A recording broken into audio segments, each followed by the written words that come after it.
Maddy Planche. Oh yes, this is going to be recorded for those online. It's not like the FBI has snuck in. Christopher Cowdy from Conservatives, Maddy Planche from the Liberal Democrats, and Adam McVey representing the SNP. And we're going to go. We're going to go from left to right or right to left. Let's start with Christopher. If you'd like to give a short 2-minute introduction.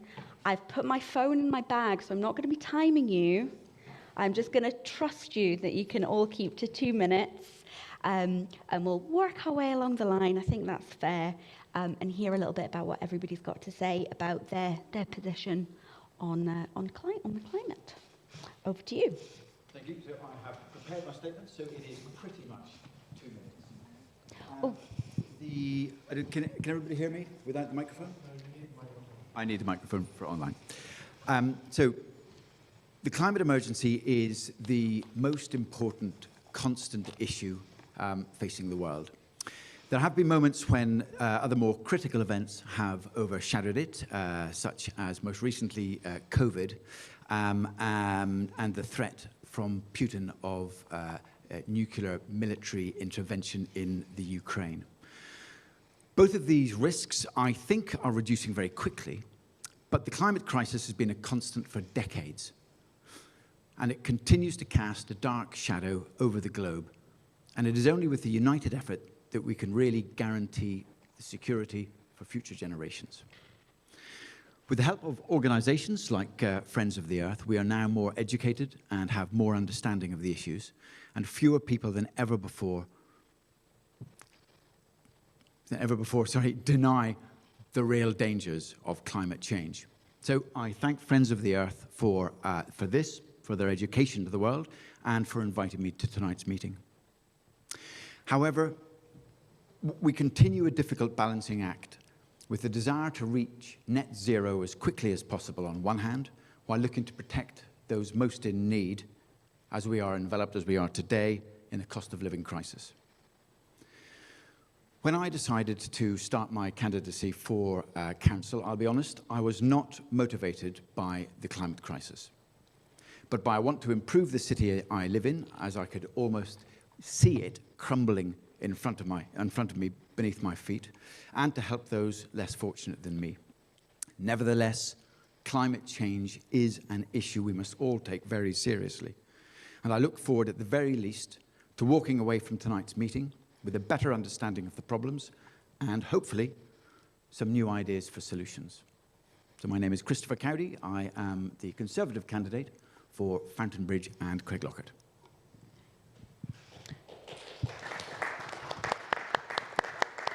Okay, you realise if you've clapped for one person, you're now going to have to clap for everyone. So just setting the bar there.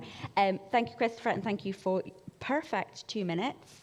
And thanks, Adam, for the heads up about using the microphone. I can tell it's been a while since some of us have done an in-person event. If you'd like to go next, please. Thanks so much. I'm Adam McVey. For the last 5 years, I've been the leader of Edinburgh City Council. In the last 5 years, we have hit our 2020 climate goals. We reduced carbon emissions by 42%, and we massively reduced by about 2/3 the council emissions as part of that. But we need to go much further. Time for hyperbole and positive cuddly statements and hugging, sledges and riding around with dogs. It is over. Now it's about the serious stuff. It's about the serious climate action that we need to take as a city. Edinburgh has set one of the most globally ambitious targets to hit net zero by 2030. We've been internationally recognised by a whole host of organisations for our leadership on this and the action we are taking now as a city. But the next 8-9 years is going to be absolutely crucial if we're to get to that goal. The next term of council will decide whether we hit that goal or not. And we won't hit that goal with soft words and happy-go-lucky attitudes.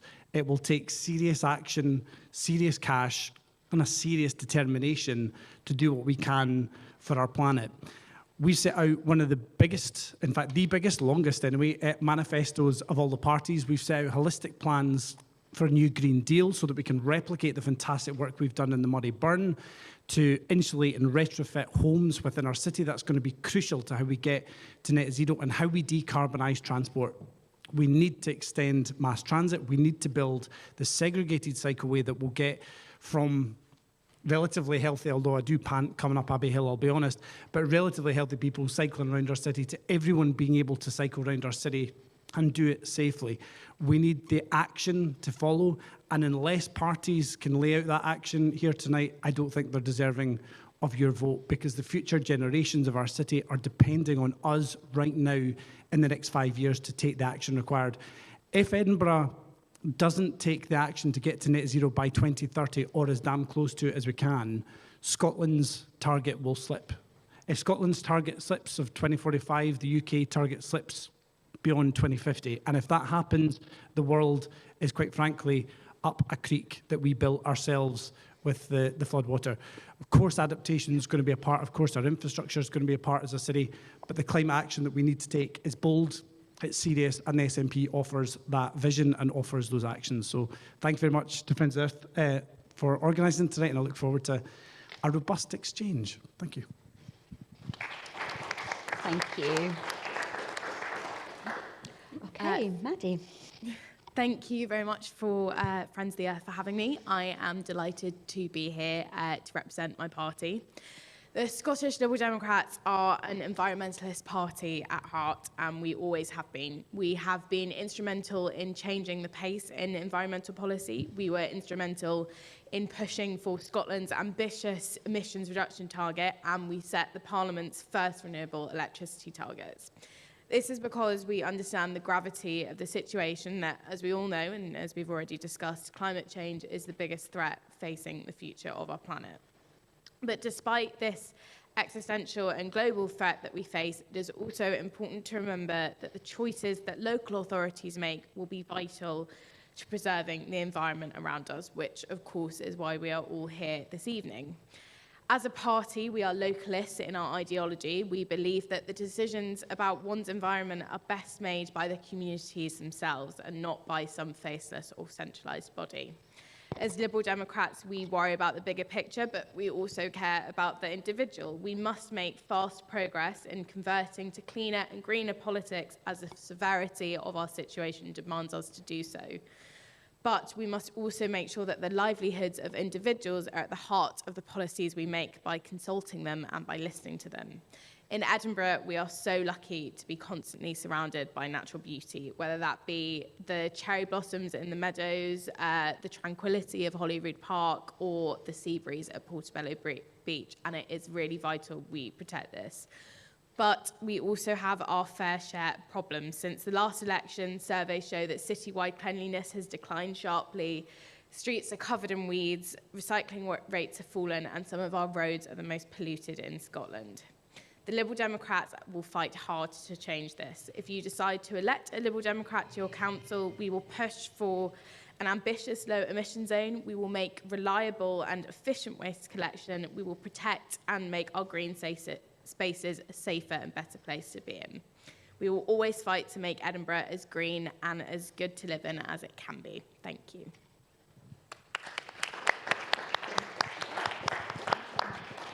Hi, I'm Mhairi Munro-Brian, and I'm the Labour and Cooperative Party candidate for Inverleith Ward. We need real and tangible action if we are to achieve Edinburgh City Council's rightly ambitious target of being net zero by 2030. Edinburgh Labour has bold plans in the Manifesto to address this, as well as to help ensure that more environmentally friendly options are available to all people, especially those from low-income households. These can be, the themes from our Manifesto can be broadly described under three main themes. The first is reducing our reliance on fossil fuels. Edinburgh Labour's pledges include rolling out further solar installations on council-owned properties in partnership with the Edinburgh Solar Cooperative, using only suppliers of electricity from 100% renewable sources for council buildings, and proposing that the Lothian pension fund divest from fossil fuel assets. In addition, Edinburgh has many older homes which would greatly benefit from retrofitting and energy efficiency renovations, and Edinburgh Labour is pledging to establish a tenement task force to accelerate this, as well as call on the Scottish and UK governments to provide financial assistance to low-income owner-occupiers to enable them to upgrade the energy efficiency of their homes. The second is how we travel. Edinburgh Labour's manifesto pledges are encouraging people to use public transport and active travel to make them the easiest, cheapest, safest and most environmentally friendly ways of travelling. Edinburgh Labour pledges to increase spending on active travel to make it 15% of the transport budget, as well as improve and extend a network of safe and protected cycle routes and fill current significant gaps. Another major facet of changing the way we travel has to include a transition to electric vehicles, which is why Edinburgh Labour pledges to speed up the transition to electric buses, replace council cars and small vans with electric vehicles, and increase provision for electric vehicle charging. The third is waste and recycling. We all want to reduce, reuse and recycle, but sometimes there can be financial barriers. That is why Edinburgh Labour is pledging to support schemes for reusable nappies and reusable period products, which will in turn reduce waste and plastic going to landfill. Edinburgh Labour also pledges to investigate expanding recycling services to include plastic film recycling, as well as removing charge for bulk uplifts. To conclude, Edinburgh Labour is stepping up to the plate when it comes to tackling the climate emergency and has a lot of new ideas and creative solutions to help proactively tackle the climate emergency at a local level within our manifesto. Thank you.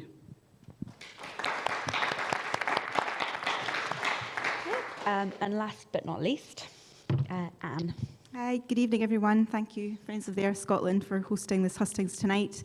My name's Anne Scott and I'm standing for the Drumbrae Gyle ward in the west of the city. I'm standing for the Scottish Greens because I believe they're the only party prioritising the climate crisis with the urgency that's needed. We have a plan for reducing our use of volatile fossil fuels from our transport and heating systems. Like you, I live and work in the city, and like many of you, I'm doing my best to raise a young family here.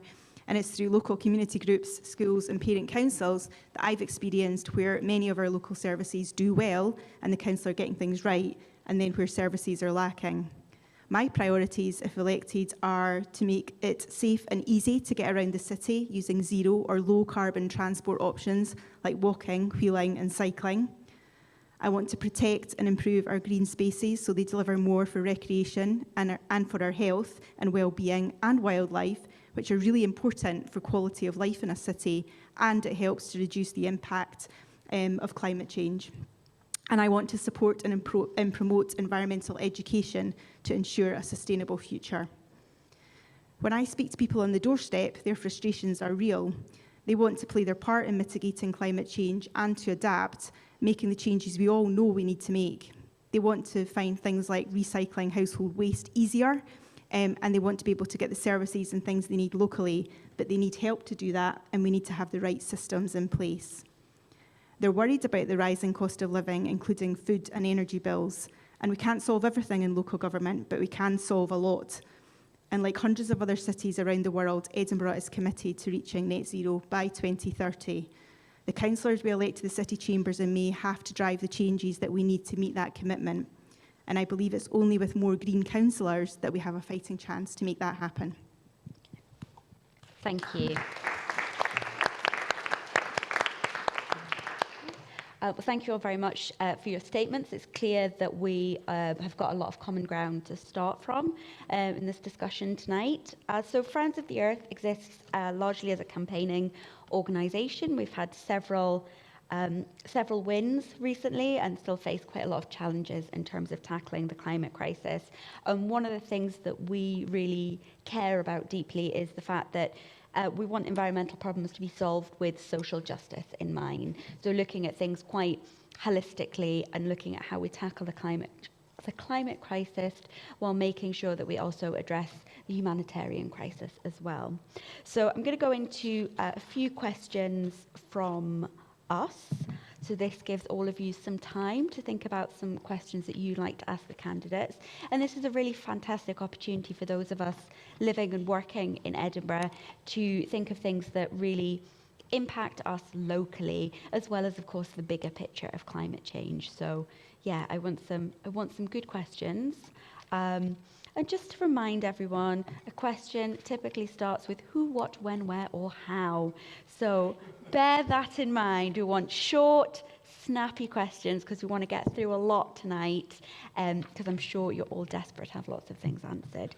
So I'm going to start. I should have like a little spinning top. You'll all get a chance to respond to each of the questions, but I'm going to try and pick a different person to start with. So as we started at that end of the table, this one's to Mhairi first. So one of the biggest roles of the council is going to be moving away from gas heating. The best solutions are going to be community-based, and different solutions are going to be appropriate for different areas. What leadership role does the council see in enabling communities to find the right solutions?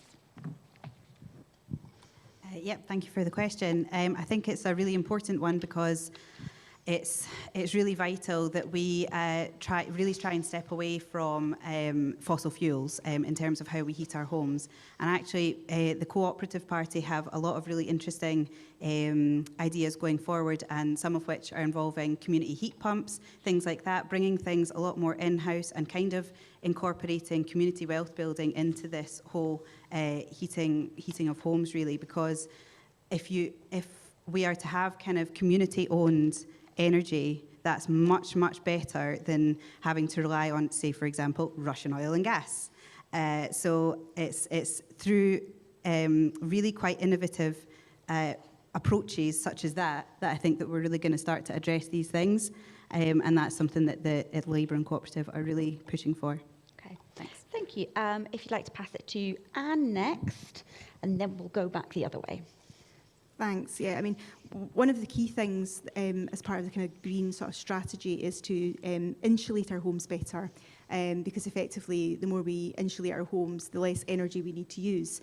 And so therefore there is, you know, a real sort of push to kind of, you know, ensure that can be provided. One of the other things that they want to do is revitalise Energy for Edinburgh, the council's energy services company, and make that a specific role and own, in effect, the need to support that service, and set out a clear strategy to effectively effectively assist and support building owners and tenants to improve that. So I actually really agree with Anne. I think insulation is really going to be vital to kind of reducing our gas use and becoming more greener. And as someone who lives in a Edinburgh flat, insulation is not the best in buildings. So the Liberal Democrats would support a major retrofit programme in existing housing and really declare insulation a priority. But what we'd particularly do is we would focus on households struggling with costs, because as was pointed out, social justice is also really important to environmentalism, and we're seeing a real cost of living crisis where so many families and so many more families are struggling with fuel poverty. So by insulating existing housing, but also making sure that when new housing is built, insulation is a priority, we would help to reduce gas use and also hopefully help alleviate poverty in the process. Thank you. Thank you. There's quite a lot to say, so I'll try and condense it as much as I possibly can. But we've got delivery of an £850 million programme in existing council homes that we need to complete. That will do a lot of the insulation work and improving standards of those properties. That is absolutely essential to this agenda. Energy and its source is a huge component of this. I think it's absolutely right that there's not going to be one solution to this. It's going to be a lot of different things. We'll be using the Firth of Forth in the new Granton model for district heating. We'll be using potentially other solutions and even looking at those harder to reach bits in air source heat as potential use for some of that. I agree on the energy company. In the budget in February, we put in £200,000, I think it was, or £500,000, into the energy company to try and make it do more for our city, because public ownership is a huge way of being able to lock in affordability. So it's about energy production, it's about retrofit, and I go back to what I said in my opening statement.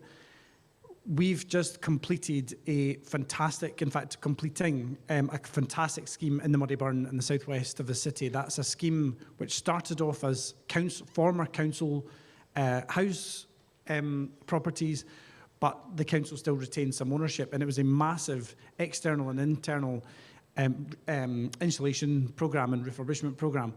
While it's got a significant cost, it changes the dynamic of decisions that people are making fundamentally. So they're no longer having to choose between heating and eating because their heating bill is a fraction of what it was before. So long term, those are the kind of investments we need. And we need to pull the governments in to help us do that. It needs a UK and Scottish government stand behind it. And we've badged that as a new Green Deal because we think that's the only way we're going to get the progress that we need.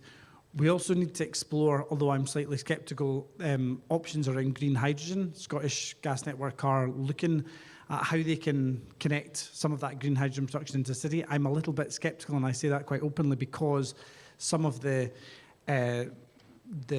gas production at the kind of boiler end of that is still not exactly dealing with the full range of it. So I'm a little bit sceptical. But where solutions can reduce carbon emissions and get us closer to that net zero position and get us within striking distance of it, we need to, I think, have an open mind. So I agree with a great deal of what everybody said. I think the key here, the question was, how do we move away from gas for heating? Now, that is a big proposition, and that's not a council issue. The only way you're going to be able to move away from gas heating is through a government, it's through a UK initiative. If you've got to move away from gas, you've got to find alternative forms of energy. Wind, renewables are a great option. One of the problems there is that they're not very consistent, so we need to look for a very consistent form. When the wind is not blowing, how do we provide energy? Nuclear I would say, is an option. None of this is going to be very quick. It's going to take a long time to get a really secure form of energy that can take over from gas. The other question, though, was actually, how does the council show leadership in moving away? And I think the first thing the council has got to do is start to decarbonise its own buildings. Now, I think we've got to be very realistic about what we're trying to do, the timescales and the costs involved here. So I think the council this year have put in a budget of £500,000 to try and start decarbonising the council buildings. The costs for decarbonising just the council buildings in the city is £2 billion. £2 billion. So that is the kind of problem that we really have to overcome, and it's going to be very, very difficult.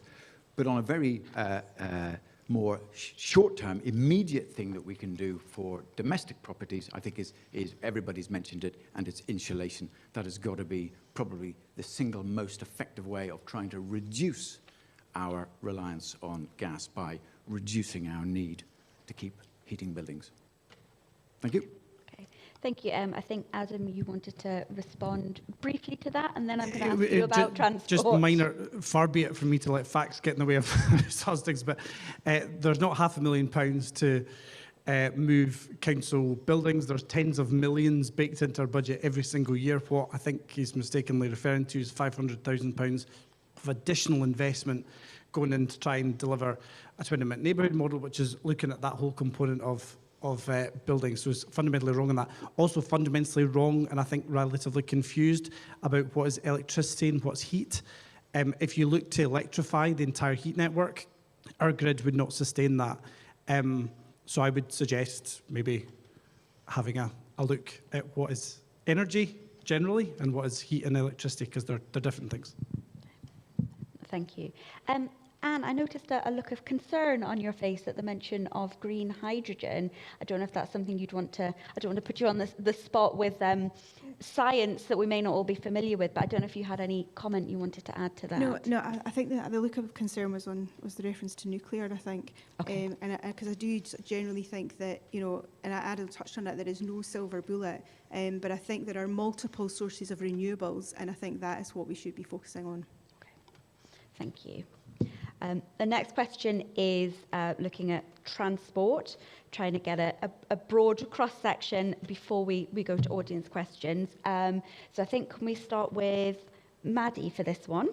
The largest, I can't read my own handwriting here, the largest component for emissions is transport. So we're talking about both private and public transport here. What is your plan to get Edinburgh to net zero by 2030 in terms of both private and public transport? So firstly, thank you very much for this question. So in terms of private transport, we really do want to make electric vehicles a priority in terms of we want to make electric vehicles more affordable and easier to use, more accessible. So in order to do that, we would make electric vehicle charging points a really priority in our plans, and we would expect all our new developments to also include charging points as a standard. And we would also like to see a robust presumption that all new council vehicles are electric as well, which would help us reduce our emissions within the public sector. And in terms of public transport, I think Edinburgh has quite patchy public transport in that it's really good in some areas, but you don't have to sort of go that far out the city centre to sort of really struggle with getting public transport regularly and reliably. So we would like to integrate the concept of sort of 20-minute neighbourhoods into planning, so to bring sort of people within a short distance being able to travel quickly and easily. And we would also like to use new local powers to integrate forms of transport and to control our local bus services, hopefully making them more reliable and on a more regular timetable as well. Okay. Thank you. Would you like to pass the mic to Adam, please? Thank you. Again, it's a huge topic with a lot to say, but the SNP has, as you'd, I think, expect, more space in our manifesto on transport than most other things. 2 tram extensions are absolutely crucial to our plans. Tram extension to the north in Granton to build in sustainable travel to those 4,000 homes, new cultural assets that are moving into there, new coastal park that's moving into there. Granton will be a fantastic destination and we have to cater for that now. Similar story with the BioQuarter. We need an extension to the south of the city and heading the BioQuarter, not only to unlock the fantastic economic opportunities that brings and connect people better into those opportunities so residents can take advantage, but so that we're building in that real sustainable behaviour from day one with mass transit. Almost £120 million in cycleway and walk-in schemes articulated over the next 5 years. These will be delivered on the ground. These are high-quality, permanent pieces of infrastructure like the East-West cycleway, and we very much hope it will not fall into the spider web of traffic regulation orders that project did, which was approved some years ago.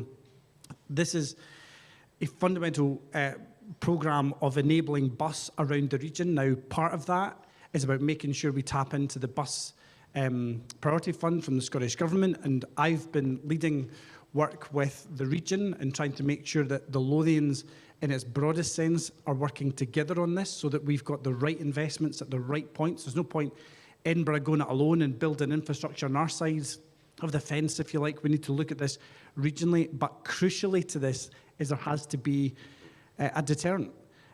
With all due respect to some of the parties on the panel, we need to tackle congestion as much as we need to tackle climate change and air pollution. It's all very well us saying an EV charging point will deliver a lot less carbon emissions. It will, and the SNP plan is to make a 10-fold increase in EV on-street charging points over the next 5 years, so that's a big rollout, but that cannot be the only solution.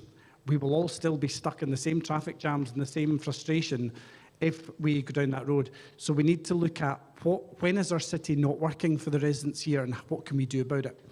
And that's really the motivation behind our congestion levy. Looking at peak times only, looking at exemptions for people who are coming in from the Lothians to things like hospital appointments, but fundamentally saying if you can come in another way, a way of public transport, we're going to make that more attractive. And we're going to use the revenue from that congestion levy to invest in making those public transport alternatives more attractive. Because unless we do that, unless we look at this holistically, we will all end up with more and more congestion, with worse and worse air quality. And it doesn't matter whether it's an EV car or a petrol diesel car, the particulates from wheels and everything else are still getting spun around in our streets. So we need to look at this holistically, and we need to tackle it holistically, and the SNP plan, I think, does that. Thank you, Adam. If you'd like to pass to Chris. Thank you very much. Fundamentally, what the biggest problem I think we've got, so the question is how do we, with transport, how do we get Edinburgh to net zero by 2030? Trying to get to net zero by 2030 is massively ambitious. UK government have targeted 2050, Scottish government have targeted 2045, Edinburgh City Council has targeted 2030. That's 8 years away to get to net zero. It is a massive, massive mountain to climb. And I haven't heard any plans that show how we can do that yet. But what would we do to try and get there, to try and improve and get on the journey to net zero? Trying to stop people using their combustion engine. Let's try and encourage people to cycle. There's one thing, I think the spaces for people, cycle lanes has been very, very unpopular and has been thrown up very quickly. Number one would be to try and improve the state of the roads. I try and cycle around Edinburgh as much as I can, and for me, it's not the cycle lanes, it's the potholes and the state of the roads that causes the biggest problem. I'd like to see that improved. I think the Just Eat bicycles was a great idea but didn't work. I think there's a new plan to bring electric bikes on. I think that is a brilliant idea. The next tranche of UK government levelling up funds is coming up. Now, my ward is Fountainbridge and Craiglockett. One of the things that runs right through the middle of that ward is the canal. So I've approached Scottish Canals and a couple of the local community councils to see if they have any plans to try and apply for UK levelling up funds to improve the towpath for both cyclists and walkers. I think that would be a very good project. Bus services is another issue that I'm hearing on the doorsteps. There have been cutbacks in bus services. I think Edinburgh has got a pretty good bus service, but cuts in services have been a problem. And I would like to try and see cheaper bus service as well. 20-minute neighbourhoods, brilliant idea. I think that's really good. We're very supportive of that. And finally, electric vehicle charging, I think, is a real key. I had a friend who came up from a Welshman who lives in England, came up to Scotland. We were talking about electric vehicle charging points. I told him how bad it was up here, and he said, "Don't be ridiculous." He took out his app and said, "Let's see where I can charge my car if I had it here." And he said, "Oh my word, there's 3 places in Edinburgh." And then he looked down and said, "Oh no, there aren't, sorry. There's only 2 because one of them's out of..." No, there's only 1 because 2 of them are out of order. So I think that is going to be crucial, is trying to get as many electric vehicle charging points as we can. Okay, if you want to pass it up this way to Mhairi, please. Hi, yes. So as I've previously been speaking about, we really need to make, in terms of addressing congestion and things like that, we really need to be addressing making active travel, so walking, wheeling, cycling, much more safe, and actually making sure that we're properly investing in those services, which is why Edinburgh Labour is pledging to increase the spending on active travel to 15% of the transport budget, which is really which will allow us to really improve the infrastructure needed, which is desperately needed for things like cycling, walking, wheeling in our city. And it's really important that when we're talking about all these things, because I think we're largely, all speaking on similar themes here, that we're actually talking about real and tangible things that we can hold people to account with, which is exactly what we've got in this Edinburgh Labour Manifesto, which I've brought with me if anyone would like to have a look, and it's freely available online. There is so much here that actually offers that, We're offering 20% of an increase in the pavement maintenance and pedestrian crossing budgets. We're talking about really investing in our services and investing in Edinburgh. And in terms of public transport, it's really important that we make sure that we're offering a really good bus service to all parts of our city, because it's impossible not to notice that there are some areas of the city that are much better served than others. And as has been previously mentioned by people that are speaking, there have been cuts to services, and that's, there's been many around about where I live as well. And it's unacceptable, because then you're taking away that option for people to get around our city safely by public transport. So that's why Edinburgh Labour as well is very against the cuts that have been introduced to our council, and that's been because the Scottish Government has cut funding to this to Edinburgh City Council again, and that's why Edinburgh Labour is fully opposed to those cuts, and we are asking the Scottish Government to reconsider, because I think without those, without proper investment in our services, in our public transport, in our active travel, then we can talk all we like, but it needs proper action. It needs proper investment. Okay, thank you, Anne. Okay, on budget, there is a 70 million active travel budget as a result of Greens being in government, and that is coming to local authorities and has to be dedicated towards active travel. And so therefore there is a clear budget there to support those ambitions. The question was around priorities in terms of private versus public. I think the priority's got to be public. Absolutely there needs to be support for EVs, but EVs are absolutely not the answer. And actually most people don't have a car. So the majority of us rely on public transport to get around. So that ultimately has to be the priority.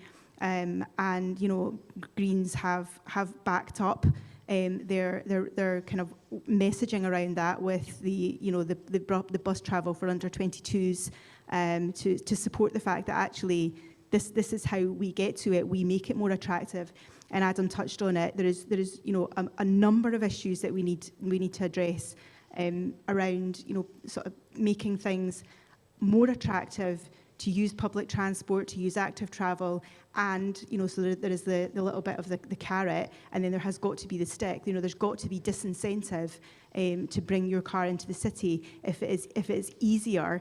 And car travel across the UK is heavily subsidised.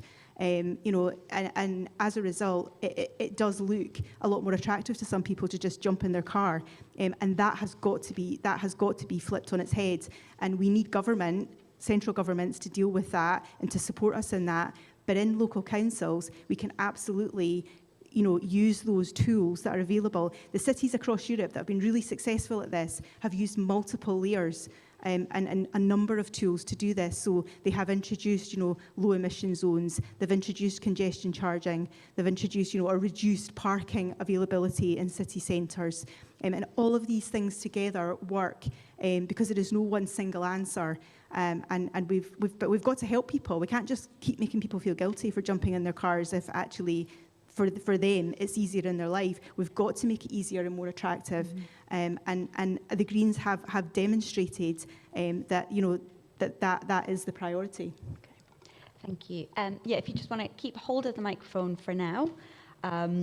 So I've had some questions online, which I think very much link up with what we've been talking about around transport. So somebody asked about addressing the poor provision of public transport to new housing developments and the creation of 20-minute neighbourhoods, which I feel like we've all sort of very much, I haven't got a policy, but we've talked around that. Another question is focusing more on cycling, which again, we've very much started to talk about, but just we've got about 5 minutes before we go into a break, so just a quick whistle stop down the line. Somebody online has asked, does your party have a plan for more segregated cycleways on the main arterial routes into Edinburgh? can we make existing routes wider? And kind of a sub-question, why are some parties proposing to cut the active travel spaces for people that were introduced during the pandemic? So, yeah, let's take a minute each to speak about cycling, and then we'll move on to some other topics after the break, if that's all right. Yeah, so as you may imagine, the Greens are hugely supportive of expanding the cycle network. The spaces for people kind of had to be rolled out, very, very quickly, and Greens are very supportive of those measures. We recognise, I think, as a party that that has to improve, and I think in council have been pushing for those improvements, and as a result, I think the priority has got to be around opening up those spaces and connecting cycle pathways throughout throughout the city to make it easier and more appealing. And I think it's important to say that it's improvement that's needed in cycle pathways, not ripping them out. Okay, thank you. Yes, so Edinburgh Labour is very supportive of creating better infrastructure for cycling and investigating different ways in how we can do that. I think a lot of it is there's a lot of gaps currently in cycle lanes and things like that, and it's really important that we start to address them and that we actually really take into consideration as well on-street cycling and how we can improve that and make cycle lanes bigger. Things like that is really, really important and definitely something that Edinburgh Labour is looking into. Especially something that I would really like to mention as well is that we have a particular emphasis on keeping women and girls safe on cycle lanes, because there obviously a lot of people don't feel safe travelling on road cycling because of the obvious risks with cars and things like that. But so it's really important that we actually invest in our cycleways to make sure that they are safe for women and girls, because there have been a number of cases of basically women and girls being assault and things like that on these cycleways. So it's really, really important that we address that and that we look into that, and that we keep everybody safe on the cycleways, and everyone should feel safe to cycle in our city on road or off road. So just to that last bit of whoever asked a question about why some parties opposed the expansion of spaces for people, I don't know if it's a little bit of an elephant in the room, but the Liberal Democrats did oppose the plans for the spaces for people, and that is not at all because we are against cycle pathways. We do think it should be really easy to cycle in Edinburgh, but it's more that we felt, was previously mentioned, the plans that were introduced sort of very hurriedly and very rushedly, and we spoke to lots and lots of residents across the city that felt that it was actually sort of potentially damaging their safety. It was really damaging their ability to get around. It was damaging for certain groups like children and disabled people, but we are really in favour of integrating more cycle pathways, but we just believe that that really should be done by consulting local people and by talking to them first, and by sort of establishing a plan with them as to what is going to be the most helpful and the least disruptive way for them. Thanks. Just to remind my new friends from the Lib Dems that they did vote for the creation of spaces for people. Actually, it was only afterwards that they started opposing it. In terms of cycleway, the approach to this from the SNP has been we need safe lanes, they need to be connected. This is, I think, Mhairi actually hit the nail on the head. This is a gender equalities issue as much as it is anything else. When you stand and watch those who are cycling, there are people who look like us at this end of the table. It's predominantly male of a certain age bracket, and women and young people and older people are not feeling safe and confident to cycle in that infrastructure. So it's all very well men of a certain age and ethnicity and, blah, blah, blah, evangelising about the things they need that infrastructure to look like. Actually, it's not about us who are already on our... I thought about taking my bike here. I thought I'll be too sweaty, so I'll take the bus.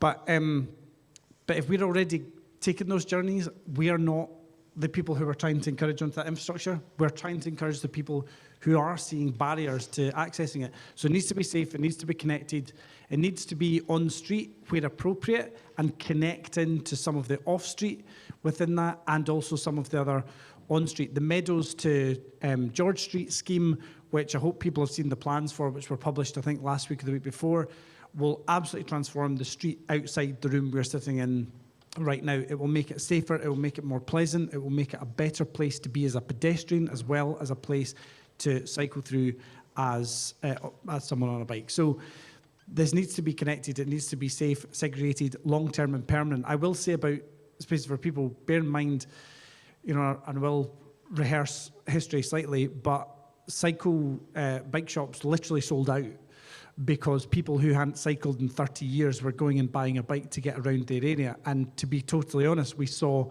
immediately a lot of people who didn't know or didn't want to cycle on roads and were cycling on the pavement. This was a massive safety issue we had to respond to very, very quickly, and we did. And it did improve safety, it did improve things like pavement cycling and the whole other points of conflict that we came up against. But it's temporary infrastructure. You look at it and it is not meant to be there for decades and decades. So we need to make it high quality, permanent solutions to those lanes that are vital to remain in the city. I think I had said that I'm not a fan of spaces for people, and that's right, but that does not mean I'm not a fan of cycle lanes. I'm a cyclist and want to encourage cycle lanes all over the city. The problem with spaces for people was that it was put up in a hurry, lack of planning. The temporary measures were there, and it looks like those are trying to be made much more permanent without much planning. Now, I am in the Fountain Bridge, Craig Lockett ward. Up Lanark Road, there's a cycle lane, and the locals are really up in arms about it because they do not like it, and they feel that they have not been consulted about it. And that is a theme that goes right across the city. So that's why the spaces for people specifically, I'm not a big fan of, but if we can get good, well-planned, connected, this whole idea of connecting the city all over with cycle lanes would be brilliant for, or not necessarily cycle lanes, for cyclists to get safely and easily all across the city. I'm a big fan of that. Thank you. So I think we're going to have a break now. All right, welcome back, everyone. I say welcome back. I realise most of you have just turned around in your chairs and had a conversation, which is great. So I've been handed lots of little love letters, lots of questions from people online. And Rick would just like me to let you all know we've got 22 people joining us online, and I feel like I've got 22 questions here, so thank you for being so engaged. And we've also got Friends of the Earth hosting events going on in Inverness and South Lanarkshire tonight as well. So very, very busy night, and that explains why some of my colleagues were messaging me from the train earlier. So we're going to take a couple of questions from the audience, and then I'm going to go to some online questions, and then we might take a couple more questions from the audience, if that sounds all right. So Sally, I think, has the microphone. Would you like to go to our first questioner, please? Oh, and I should say, please do say if there's a particular person on the panel that you are directing your question to initially, so they can go first, and then we'll take turn and turn about, okay? So this is just like to the whole panel from Fridays for Future Edinburgh. So we just wanted to say that, like, given the importance of the climate justice and ecological emergencies and like the role that your local governments will play in tackling them in our communities, have you read the most recent round of IPCC reports, and do you agree that it is an important document for all public servants to read and understand? Okay. Thank you. Who'd like to take that question on first? Who's feeling brave?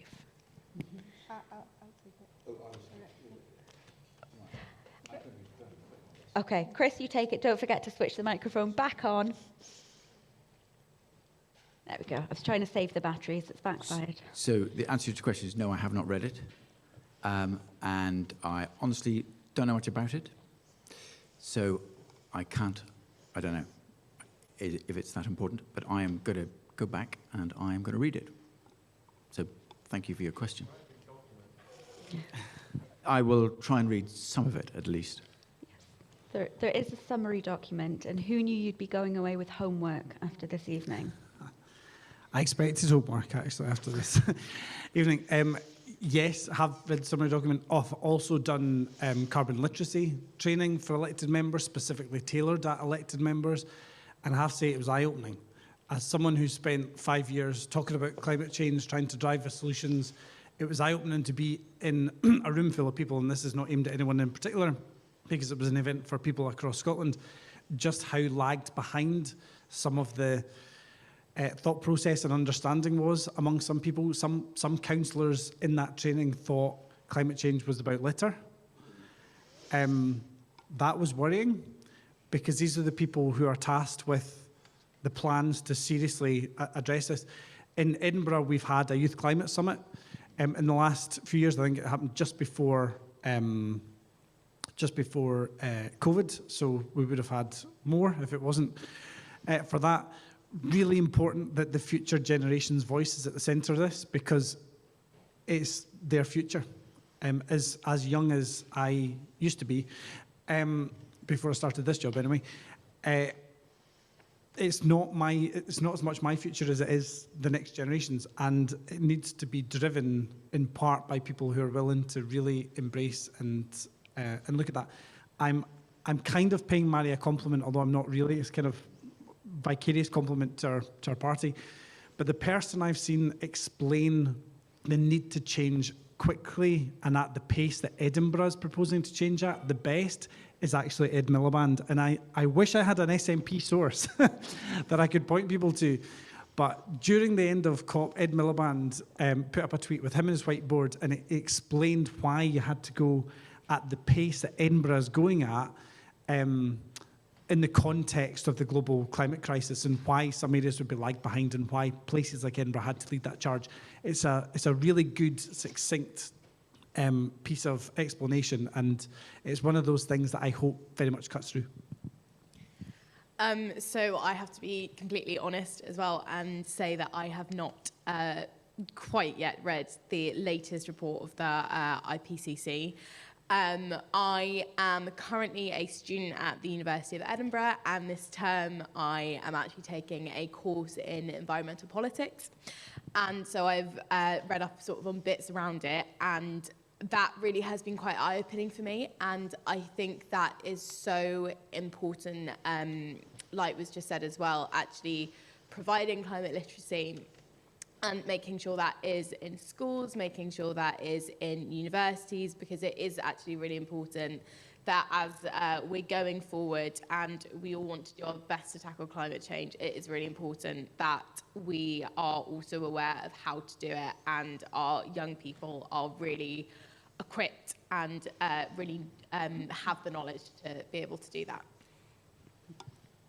Hi, so yes, I've read the summary, and yes, I think it's really, really important for our elected officials to read these types of documents and to keep them at the forefront of their minds when doing everything in their elected positions.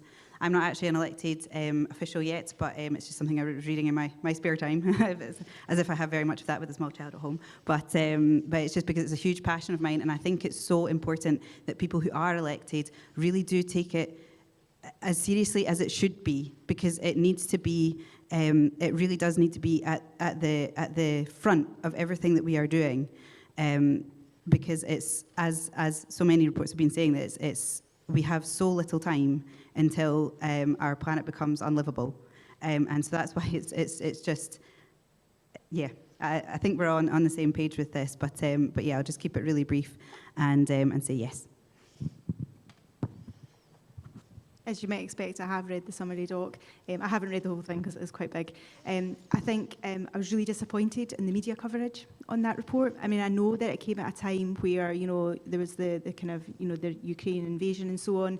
But I was really disappointed in the lack of media coverage subsequently to follow that up, because the clear messaging around that report, and it came from the UN themselves, was to say that this is, you know, absolutely clear. The report last year confirmed that it was human behaviour that was causing you know, the climate change, And this report has said, there is absolutely now, no kind of hiding place. We have to change what we're doing. There can be no further investment in fossil fuels. We have to stop using them. We have to switch to renewables.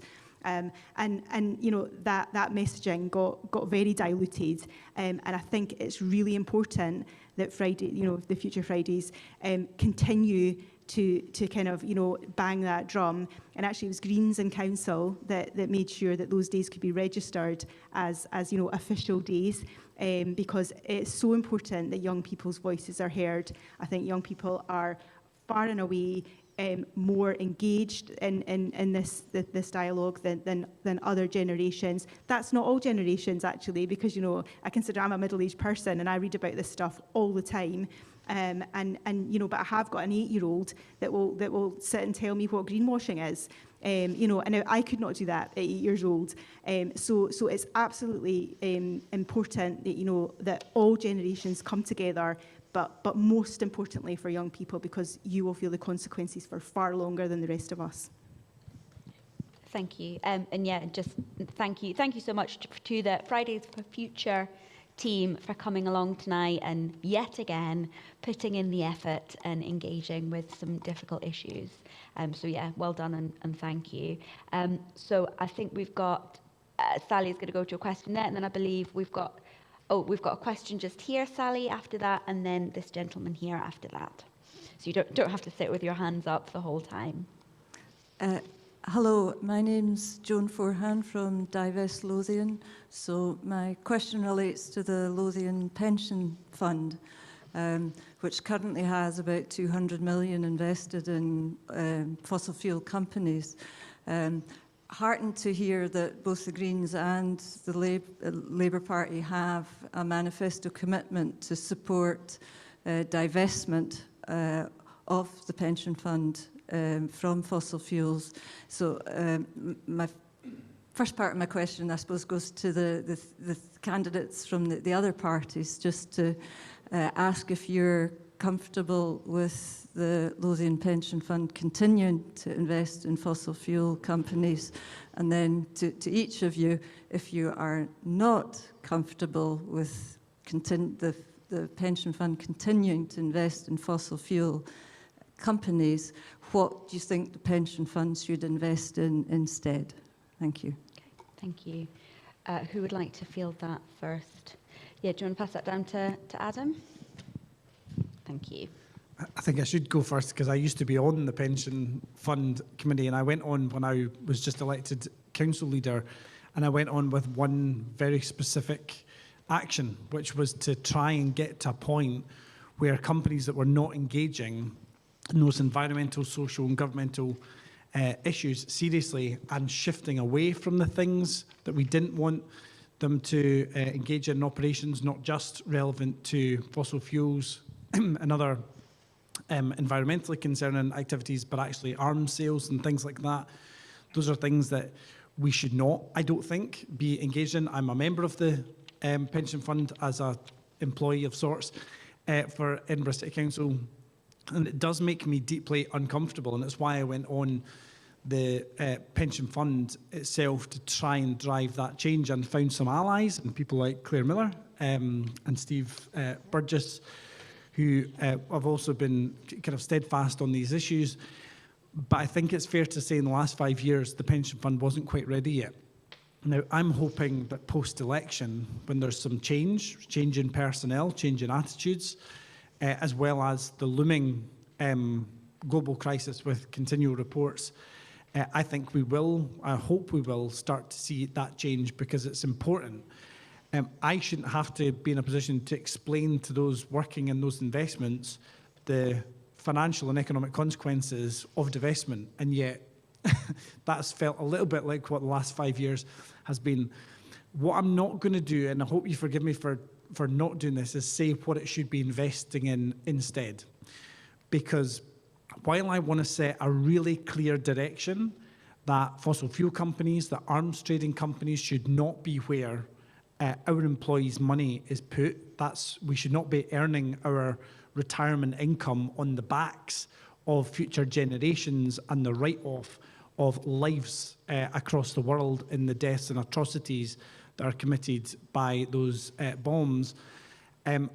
We should stop just short, I think, in directing the pension fund in exactly what they should invest in. I would love to see it invest in more social homes in Edinburgh. I would love to see it invest in providing the capital for affordable finance for some of the big transport infrastructures that will make real inroads in our carbon emissions city. I would have a long list of things, but I'm not going to direct them towards that. What I think they need to do is get a good return for people so that they can live comfortably in retirement, but with a moral compass which leans into the environmental, social and governmental issues, which I think we need to take far, far more seriously as a city and as a planet.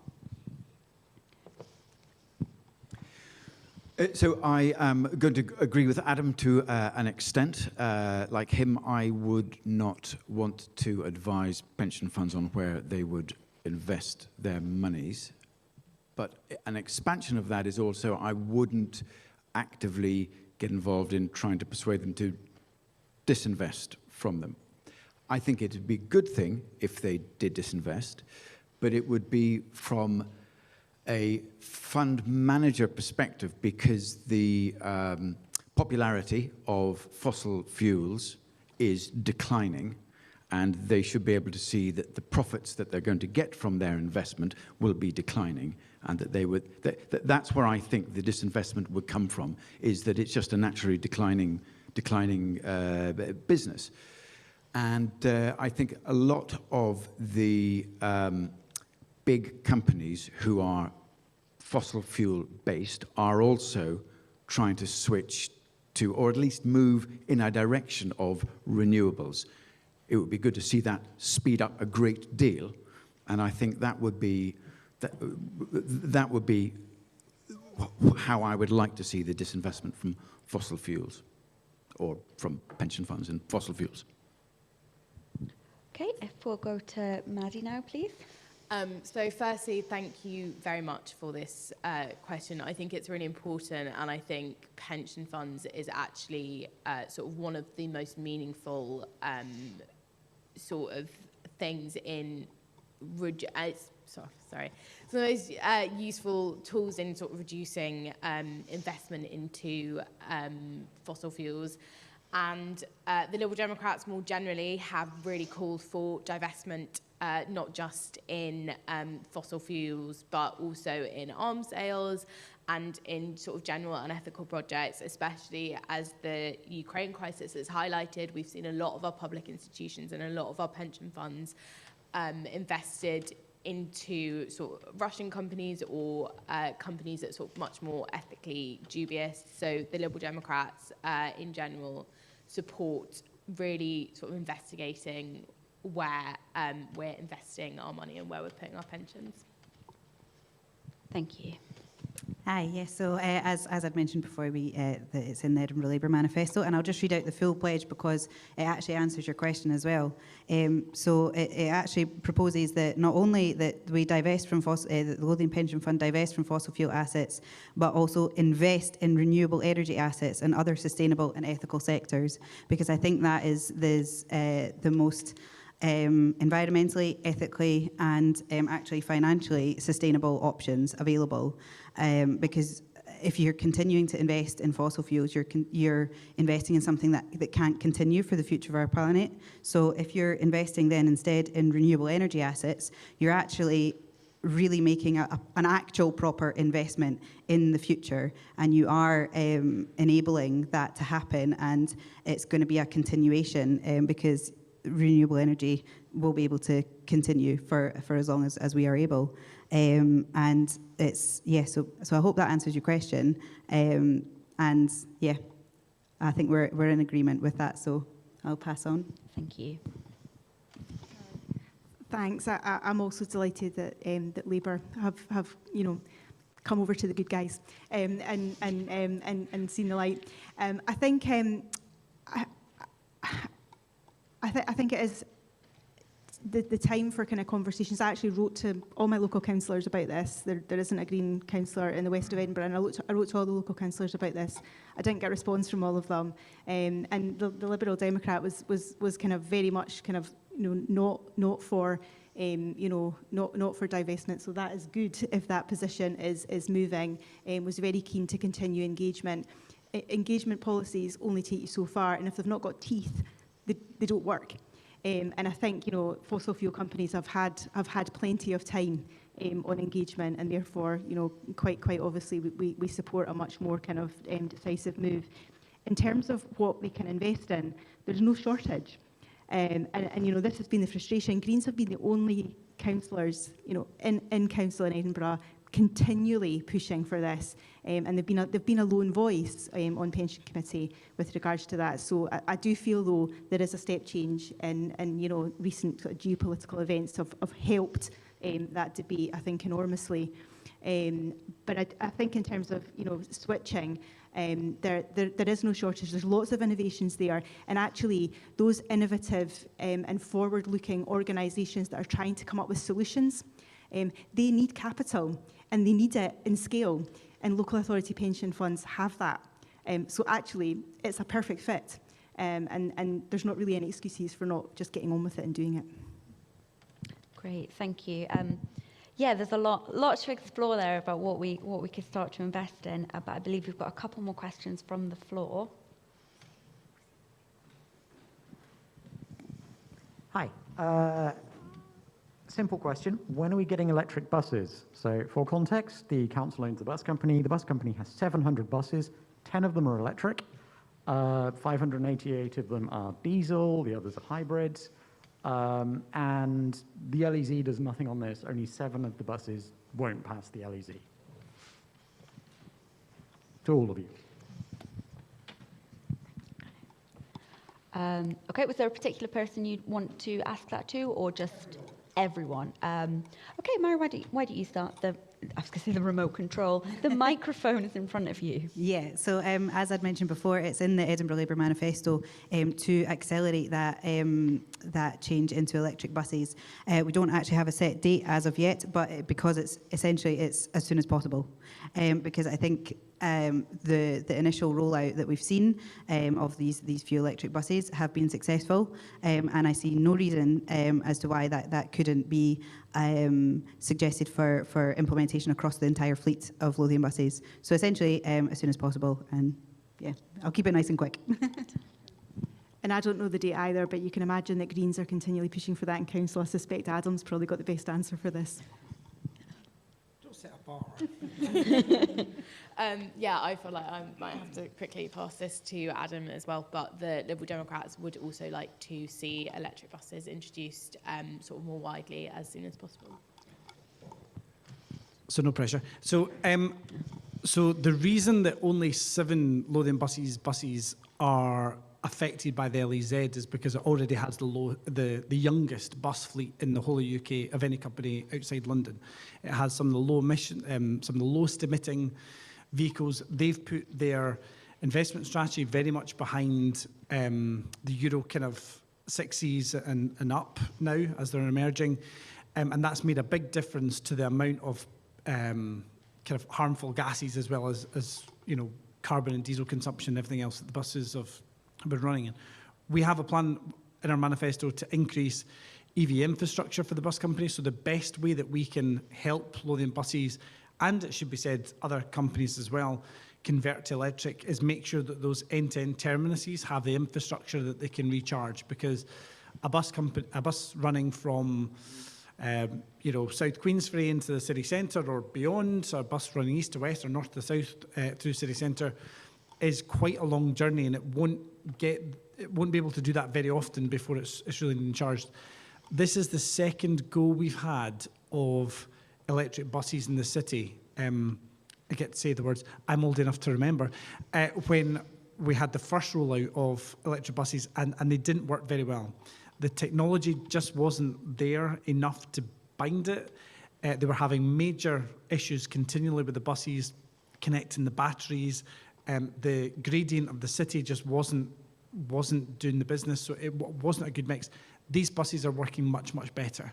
So if you think of it as a trial of 10, the last time we did this 6, 7, 8 years ago, it wasn't quite there. The market's caught up, the technology's caught up, and the product's caught up, and now it's working reliably and effectively. And if we as a council can help the bus company enable that to go even further and faster, it's in that infrastructure that we really need to put our investment, and that's what our plan and our manifesto does. I can't give you a definitive date as to when the entire bus fleet would move to electric. Bear in mind, some of these buses are brand new, i.e. they've been bought in the last 10 years, so they're literally the highest efficiency level of buses anywhere, the lowest burn rate, if you like, of fuel, for example, most fuel efficient. So obviously we're getting to a point where the older buses are getting converted literally out of the fleet. I don't think it's going to be very long before the bus company, for business case reasons, moves from that onto electric. But if we want to enable that, it's really end-to-end terminuses and getting the infrastructure right so that the bus company is enabled to make that change as quickly as it possibly can. Thank you. And I am going to tie that question into reference into the very first question that we had earlier on today, which was about leadership from the council. And I think I would like to see more electric buses, the entire fleet being turned electric, so that the council is really showing leadership on the direction they want to go in. And the LEZ was mentioned, and it was one of those things that I was questioning about when the LEZ first came out. I remember, I think it was Councillor McInnes said that there's a bit of a backlash to the LEZ, and she said, oh, well, don't worry, it's not going to affect very many cars. I thought, well, two things. One, if it's not going to affect very many cars, what is almost the point of it? But secondly, those who it is going to affect are those with the oldest cars, who are more likely to be those who can afford it least. And that causes me a bit of concern. And I would definitely like to see the council show leadership in this, converting their entire fleet to electric before they start penalising residents. Okay, thank you. Sally, if we've got a few more questions. Amazing, thank you. Thank you very much. First of all, to recognise that my name's David Somerville. I've been involved in Transition Edinburgh and Our Future Edinburgh, and glad to promote this evening's session. The City Council's climate strategy came third out of hundreds of the 400 ranked independently by the Climate Emergency Network in England. And so I think we should recognise that. The challenge is holding your feet to the fire and so on, and how to implement that. And my question is, what role do you feel that community-led organisations might have in bringing us to this ambitious target of net zero by 2030? I think let's start with Christopher, as the microphone is down your end of the table. What role could communities, local communities, isn't that it? What role could local communities? Yeah. Well, I don't know exactly, but I do think that it's a very important. They hold a very important role. They should do. So we've all got to go into this together. We've all got to buy into it together. And I think that I've already mentioned issues with Spaces for People, for example, where local communities have been very put out, have disagreed with things that they feel are being forced upon them. So I think it's very important that local communities are at the heart of the drive for net zero.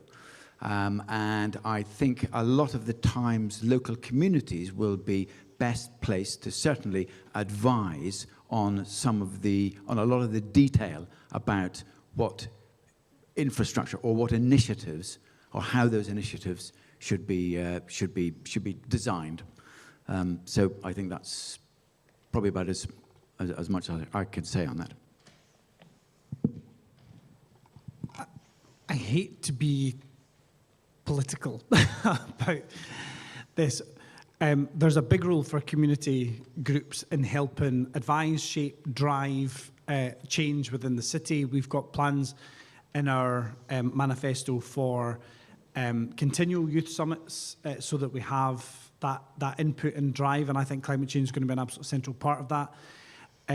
But some of these solutions are too big to ask community groups to try and solve themselves. And I'll go back to the example that I started with, and I mentioned again the Mhairi burn.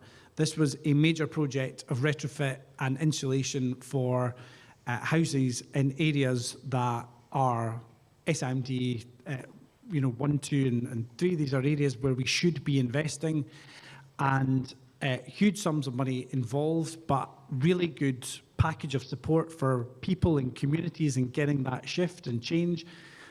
And what we saw was politicians playing politics. What we saw was Sue Webber, who's a Conservative, lying about the cost to people and scaremongering.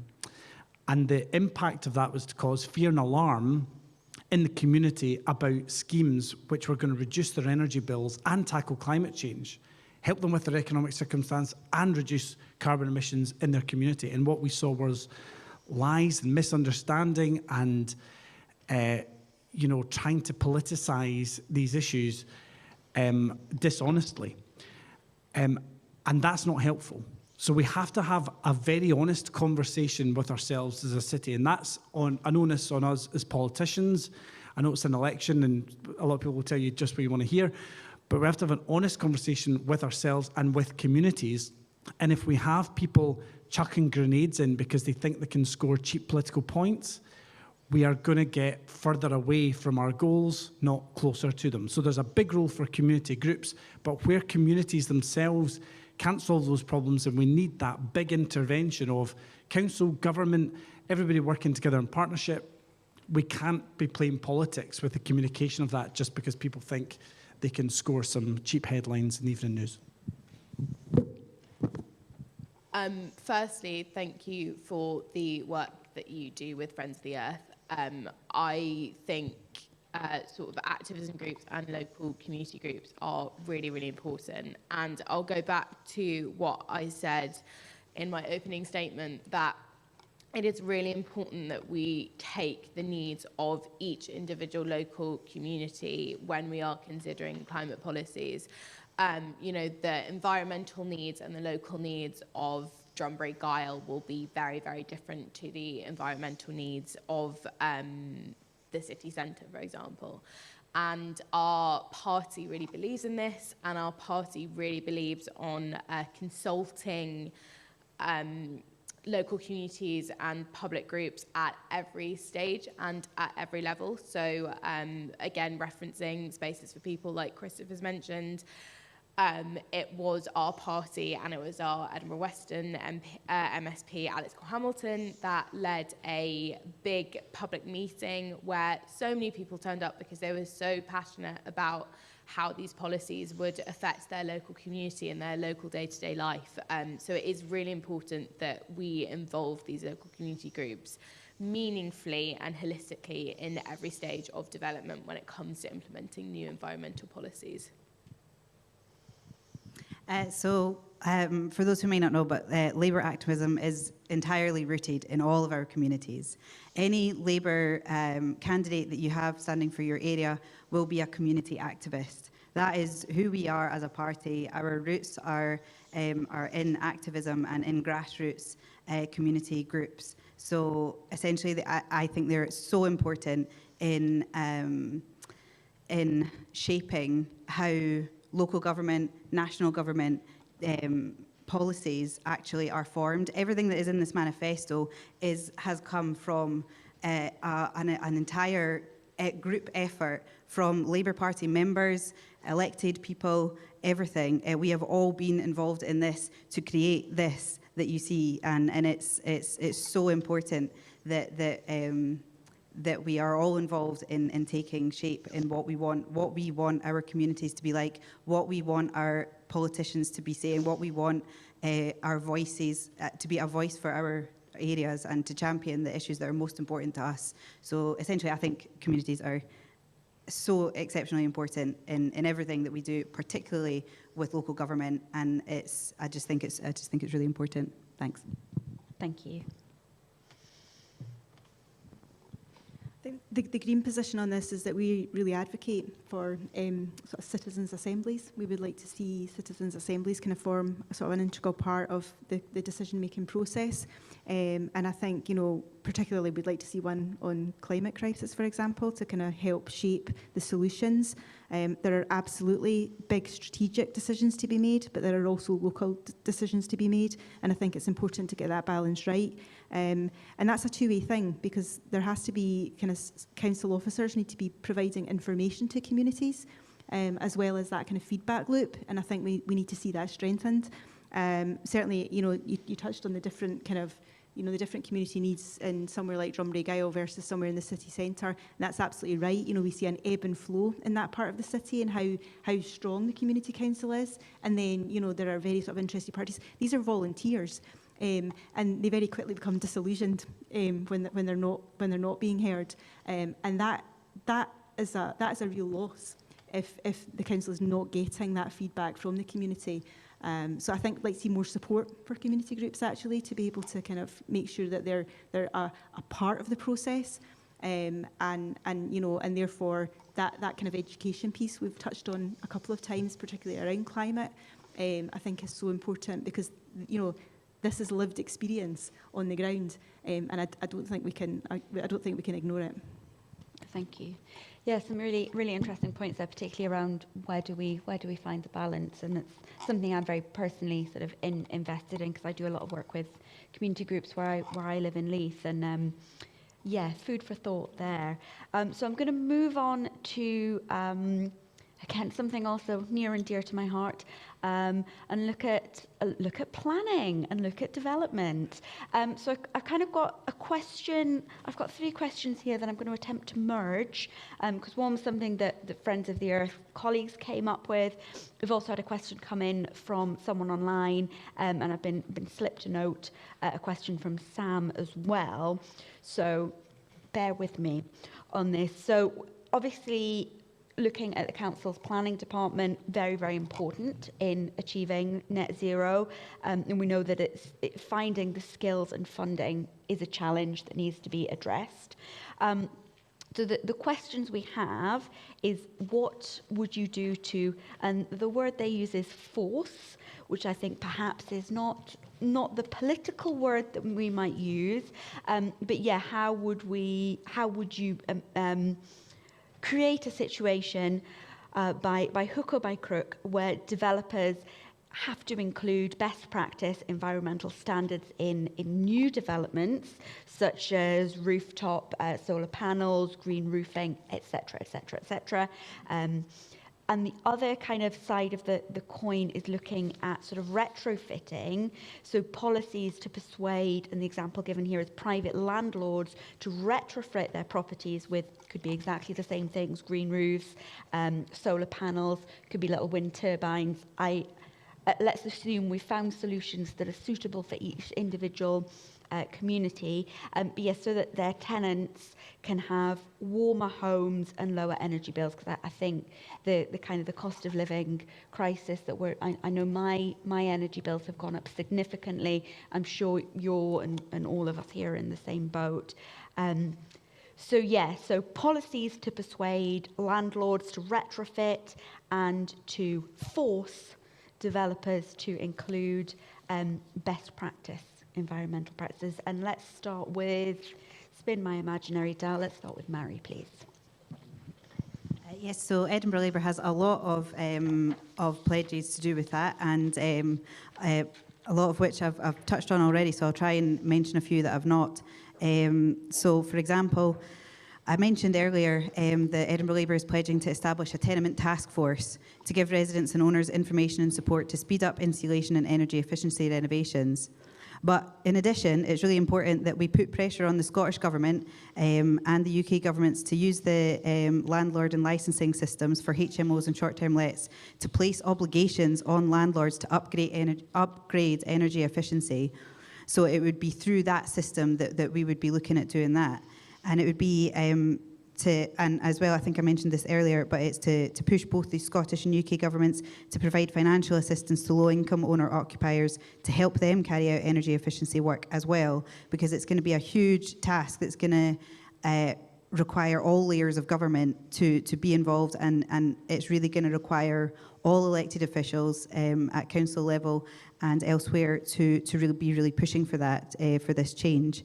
We also have in our manifesto that we need to upgrade council homes to keep them warm and help reduce bills using organisations like the Edinburgh Solar Cooperative. So again, using those community wealth building principles to encompass reducing fuel bills as well as keeping wealth locked into local communities, and not essentially lining the pockets of oil and gas giants. So again, we're going to be pressing the Scottish Government to match the fund, match fund the investment being put in from rents as well. So that's just a few of the things that I've not mentioned already. So hopefully that answers the question, and I'll pass on to somebody else. Yes, thank you. Yes, I think it was a very big question. Yeah, So, yeah. But yeah, I did feel the themes were somewhat tied together. If you'd like to, let's pass to Christopher, aware I don't want to always let him be last because he's at the end of the table. No problem. So the first question was forcing new developments to sort of reach standards. Well, you know, the building standards, there is a code that builders have to follow. So how do you update those? Well, you update them and you improve them. You make new building standards that reach better, more modern, more environmentally friendly standards. One of the issues you've got to be careful about, though, is that obviously these can cost money. We have a housing crisis across the country. And Edinburgh, very particularly, house prices are going up. Now, if you start building houses with too stringent building standards to them, then the cost of those houses are going to go up, and they are going to become a bit more unaffordable. So there has to be a balance between improving the building standards and keeping them affordable. On the issue of how do you get landlords to retrofit, I think that you've got to offer them incentives to do that. Twofold. One is you've got to try and offer grants to carry out the retrofit, but you've also got to educate people all the time and educate them as to the benefits of it. So for landlords who, whether they're institutional landlords or private landlords who are letting out their properties for a profit, you've got to say, here you go, we want you to retrofit your property, we'll help you do it, and these are the benefits you're going to get from it. And that, quite simply, is how I answer those two. Thank you. Whose turn is it now? Let's go Maddy, Adam, then Anne. Thank you. So firstly, I agree with Mhairi in that there needs to be kind of different approaches to this in terms of national and local approaches.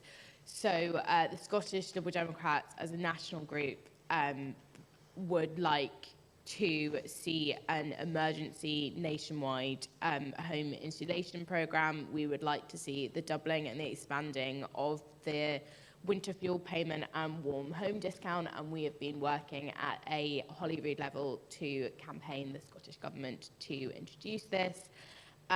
But we also, in terms of what local authorities can do and implement, we support making district house the normal choice and the sort of the standard choice for new developments, and we would work to sort of pressure but also incentivise developers to ensure the highest energy and insulation standards.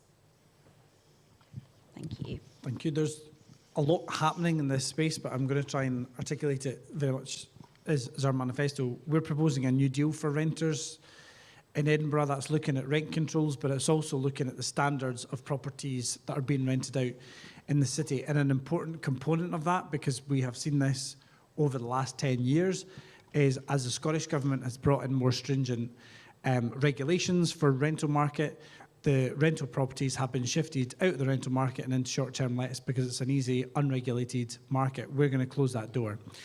We're going to make sure every short-term let property in the city has the planning permission that it needs as a citywide control area and has the regulatory permission that it needs.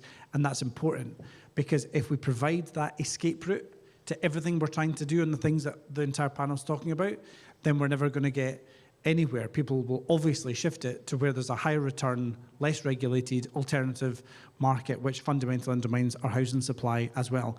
We do need to continue to drive up housing standards. I'm afraid I disagree with one of my colleagues who said we need to balance it against the market. New homes will be built in Edinburgh.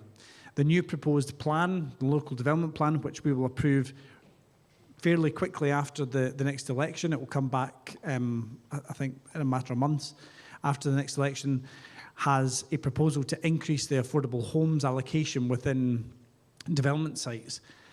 The market will take it.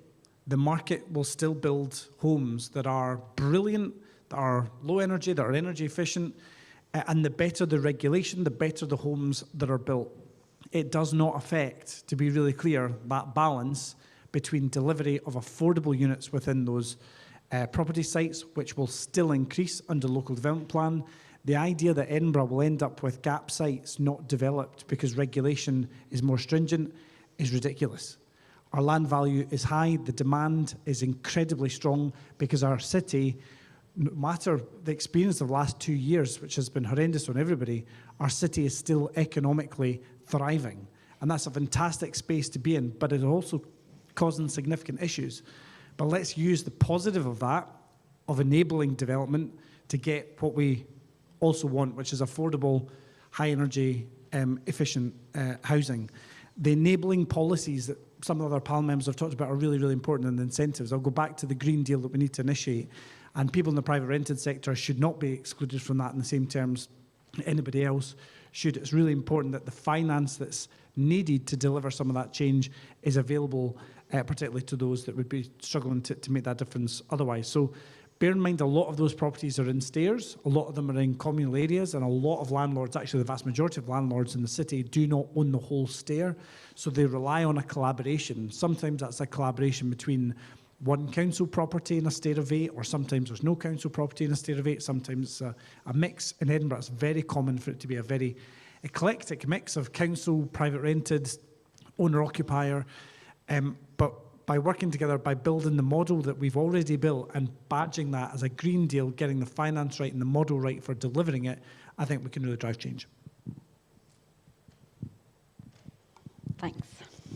Hi, thanks. Yeah, I understood that the planning committee had approved, and in terms of new builds, that was going to be going through relatively quickly, and that obviously is a really small percentage in terms of new builds. The big problem is our existing buildings, and the energy heat and energy efficiency strategy that I touched on earlier is kind of the model that the Greens would like to see, which will basically, the aim is to kind of, in our manifesto, we sort of pledged to kind of retrofit at least 100,000 homes in Edinburgh by 2030 to help meet that commitment. And effectively, that funding has to come from the Scottish Government, and the Greens will continue to push for that funding. Okay, thank you. I think we have time for one more question from the audience. Yes, one more question from the audience. Did you have a question earlier? So yeah, I'm just aware you've probably been waiting the longest. So if we'll take your question, I hope it's a good one. It's a bit different. Can no pressure. Yeah. Obviously, all the parties are very concerned about making housing, heating, and everything as sustainable as possible, as quickly as possible. But it's going to be really difficult because all the solutions, heat pumps, are not really suitable for tenements, and green hydrogen is expensive and it's a long way. There are all kinds of problems. Meanwhile, I'm really concerned about fuel poverty. Nobody's actually mentioned, I don't think.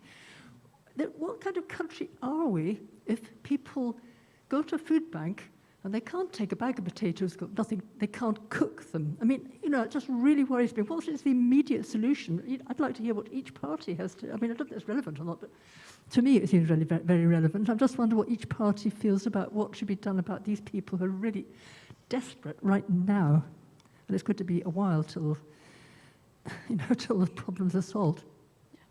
Yeah, I wouldn't say that fuel poverty is irrelevant to discussions of the climate at all. So I think let's finish on an important social justice issue then. Maddy, you haven't gone first for a while. Would you like to take this one? So firstly, thank you very much for this question. I actually have mentioned the fuel poverty a couple of questions ago because it is a really, really important issue. And I just think it really does reflect a sorry state in our country, like you said, that people are having to decide between feeding their families or whether they're heating their houses, especially up here in Scotland because of sort of how cold it gets. The Scottish Liberal Democrats would really like to see an emergency nationwide home insulation programme. So although it would be nationwide, it would also mean obviously working with local authorities, and this would help protect the most vulnerable. We would also like to see a doubling and expanding of the winter fuel payment to, again, really help those vulnerable and those in need, as well as the warm home discount. We would like to see a one-off levy on firms that have made sort of really super profits during the soaring energy prices. And we would also really like support, especially in Edinburgh, a major retrofit programme in existing houses and really make insulation a priority in our developments. Dealer's choice. Pass it to the left. I think we've spoken quite a lot about the medium long-term plans, and I'm reading your question as about right now because it's never been as bad as right now. People are literally seeing their energy bills go through the roof to a point that they could not even imagine. The regulator has essentially given up the ghost and let energy companies raise prices to ridiculous levels. The response by the UK government has been woeful. A £200 reduction that has to be paid back. Are they kidding? When you look at other European countries and what they've done, they've put in proper support now. We got given as a council £6.5 million by the Scottish Government just a matter of weeks, I think about 2 weeks before we set our budget in February. I was determined every penny of that went to those that needed it the most. So all £6.5 million of that went to families that either were receiving a council tax reduction or I should say this is above and beyond the money that the Scottish Government already allocated to people in bands A to D, and £100 per children per family. So we already had those rosters, we already had those lists of children, children who are registered for free school meals. There's been an almost doubling of uptake of free school meals over the last 2 years. So that enabled us to get money in the hands of people as quickly as we possibly could because we knew it was about to hit them. So a family living in a band A to D with a council tax reduction and 3 children will have got £600 in help from the council immediately in the period of weeks before and following this meeting. That's being paid into people's accounts now. It needs to be much more. The council doesn't have that kind of scale of funding unless we're given it. Now, we were given that funding as a mix of COVID recovery and things. Other councils, and I'm not judging them for it, have mixed in things like town centre regeneration funding and a whole lot of other things. We didn't. All of that money, in my view, was needed in the hands of the people who need it most. We also put £500,000 of that into our hardship fund, which is a generic fund. Anybody who needed help with the absolute tsunami of increase in bill that they face would have had access to that funding as well. We put in immediate support because we recognised it as an immediate crisis now. We need to sustain pressure. I get shouted down a lot by my friends in the Conservative Party because, you know, we shouldn't be talking about Westminster, we should just be talking about council. The council needs to use its voice for people that need that strong voice right now in the city to tell them that what they're doing isn't enough and to give strength to those MPs that are arguing for more. Because right now they are pushing thousands, and I mean thousands, of our young people into poverty, thousands, and I mean thousands of our retired people into poverty, thousands of our general citizens into poverty who are in work but facing enormous poverty. The reduction in universal credit post-COVID was an absolutely callous act which has put thousands of our children, according to Joseph Rowntree Foundation, into poverty. And that has happened just before a cost of living crisis like we have never seen before. We all need, and I mean all parties need to say with a very clear voice from Edinburgh, this is not good enough for our city, and it's not good enough for any other city in the UK. I'll continue to speak to my colleagues in Holyrood about what we can do and what additional support we can get from them. But the problem here is Westminster. The problem here is a UK government that just sees poverty as an inevitable part of the equation. It isn't. It's a political choice, and it's a choice of misery they're inflicting upon the people of Edinburgh.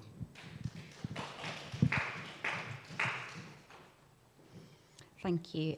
If you'd like to pass on to Christopher, and then we'll pass it back this way. Thanks. Adam has spoken very articulately about the support that the council can give, have been giving people very quickly. We've also heard about sort of insulation plans in a more medium term. I think we need to do whatever we can for people who are really in need. And a lot of that comes down to funding. And I think the way the city council manages its funding, what it spends its money on, is it's more important now than it has ever been. So money spent on, for example, tram extensions. I think Conservatives think that was a waste of money, and that money could have been spent better elsewhere. Another issue, well, for people who need it now. What you're doing is confusing borrowing for an So the- infrastructure project with revenue funding. So the other problem we've got. Let Christopher finish. The other and then problem we've we'll got give in you a terms chance to respond. of funding is that Edinburgh is a very poorly funded council. Gets its biggest funding from a block grant from Holyrood, and per capita it is fairly low compared to other councils around the country. And one of the issues that we feel is that at the moment we've got an SNP-led council trying to negotiate with an SNP-led Scottish government for more funding, but they just aren't able to really push back hard enough. So we think if we could get a Conservative-led council, we would be able to push much stronger against the Scottish government for more funding, and that would allow us to try and help people who need it the most. Thank you. Adam, if you could just keep this brief, because we still need to hear from Mhairi I and was Anne. just going to say, the deliberate confusion between infrastructure funding and revenue funding to support people now is a lie, and let's just call it what it is, which is a lie. If you want to make a complicated argument about in 20 years' time the council may have revenue funding that could be channeled elsewhere as a result of borrowing or whatever, let's have that argument. But to suggest that money being spent invested in infrastructure now is capable of being diverted into people's pockets is just a blatant lie. Am I okay to go next? Yes, Great. please I'm very do. conscious of the time, so I'll try and keep it as quick as possible. But so I'm very grateful for the question, and it's something I was kind of touching on before, in that essentially we need to be putting this money back into communities. Not we shouldn't be paying for oil and gas that's, for example, a lot of it coming from Russia and things like that, and we see it now, the over-reliance and things like that, and the knock-on consequences that it is having. And if you've not seen it already, I would urge you to watch Scottish Labour's party political broadcast for these council elections, in which Anna Sarwar he outlines Scottish Labour's plans for tackling this cost of living crisis. The one major part of it, because I'm so conscious of the time, I can't go into all the details, but the one major point of it that I would really like to mention is that there's going to be that Scottish Labour would like to put forward a windfall oil and gas tax on the oil and gas giants, and put that money directly into people's pockets, the people who need it the most, that are living in our country, that need it to tackle this cost of living crisis, and who are having to make the devastating choice to either heating or eating, which is just frankly atrocious in this day and age that should be happening. And all of Scottish Labour and Edinburgh Labour's policies are in that vein to be taxing oil and gas. Thank you. It's very difficult to disagree with lots of what some of the panel have said. I think lots of these things are out of, this is a local election, and lots of these things are out of local government's hands. We do need more action from Westminster and from Holyrood. And I think ultimately what the Greens would like to see is it shouldn't be a case of trying to kind of mitigate against energy bills. There should be more money in people's pockets to start with. And that is where, you know, the Greens have kind of, you know, made effect in terms of, you know, child payment increases and so on for families. And, you know, travel to mean people, you know, they don't have to spend money getting around if they're a young person and so on, and rent controls. So to just try and, you know, mitigate some of the damage that's being done, you know, with costs of you know, energy and food. So I think, you know, it's a mitigant that we can do in certain circumstances in Edinburgh and in Scotland. And I mean, ultimately, you know, we'd like to see kind of reform of taxation and so on, because that ultimately is at the root of a lot of these issues too. Okay, thank you. A bold statement to end on.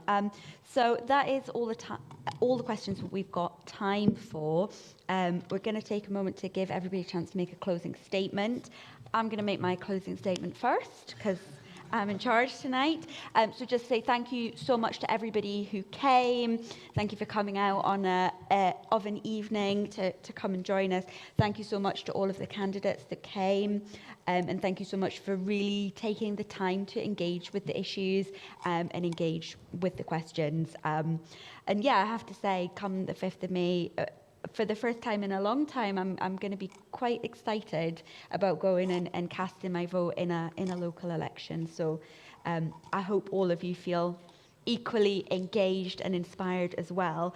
Can I ask you, when you do give your closing statements, because I know there were a couple more hands up, so just if people do perhaps want to find out more or continue a conversation or get in touch to ask a question, it would be fantastic if you could signpost people to websites, Twitter, emails, or wherever else they might be able to continue the conversations about climate and your party's policies regarding it.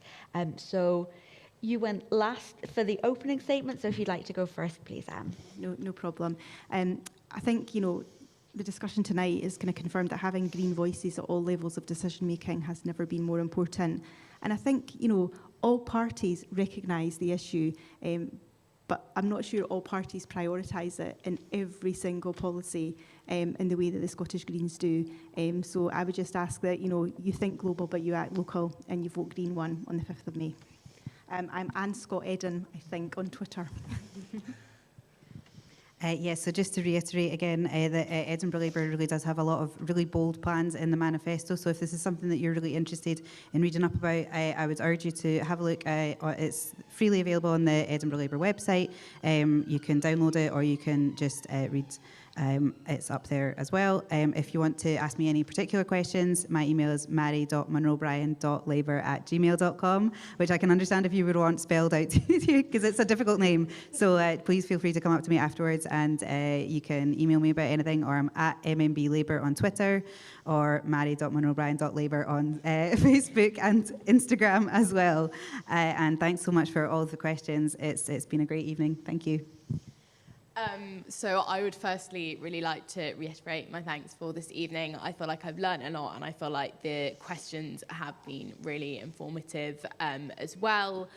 As you will have heard from me, the Scottish Liberal Democrats are really passionate about implementing climate-friendly policies at every level, but also making sure that local communities and individuals at the heart of these decisions are the ones that are prioritised and the ones that are consulted first and foremost. So I hope that would incentivise you to consider voting Liberal Democrat on the 5th of May. My Twitter handle is Maddy Planche, which is also a little bit of a tricky one to spell. So if anybody wants that, please do ask.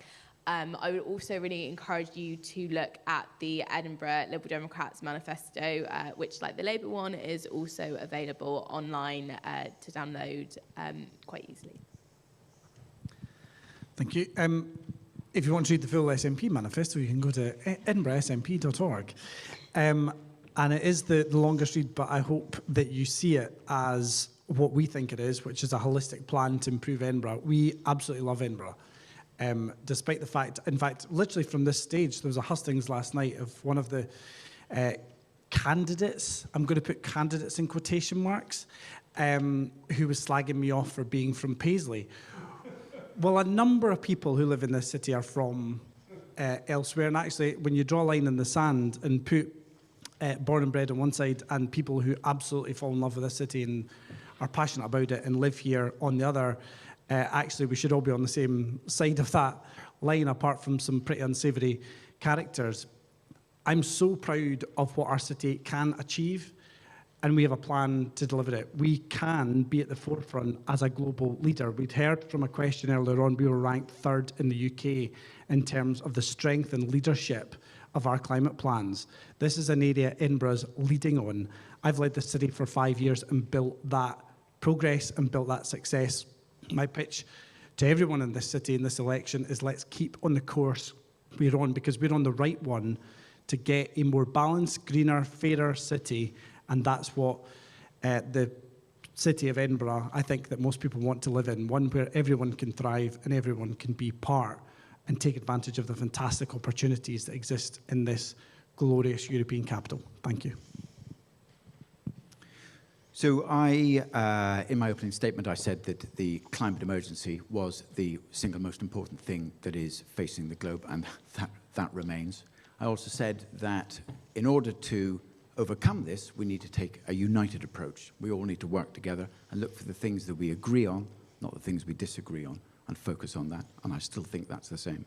Finally, I said that at the very least, I hoped I would come away from here having a better idea, better understanding of the issues and some good ideas for new solutions. I think I have also done that. So I'd like to thank very much Friends of the Earth for holding this and for inviting me along. You can find the Conservative Manifesto online. My name is Christopher Cowdy. Email christopher.cowdy@hotmail.com if anyone wants to get in touch. Thank you. Okay, thank you so much, everyone. I'll release you into the crowd, and I hope you people are able to stay for a few minutes to have a quick chat. But yes, thank you once again. Friends of the Earth, we can be got in touch with at Faux Scotland on Facebook, Faux Scot on Twitter, and I can't quite see that, but I think it's just faux.scot for more information about this. And keep your eyes open online as well, because I think there's other organisations that will be having hustings over the coming weeks about specific issues as well, particularly those of you that ask questions about transport. So do keep your eyes out for them, and there will be some more willing victims to answer your questions. So thank you. Yeah, let's give ourselves all a round of applause.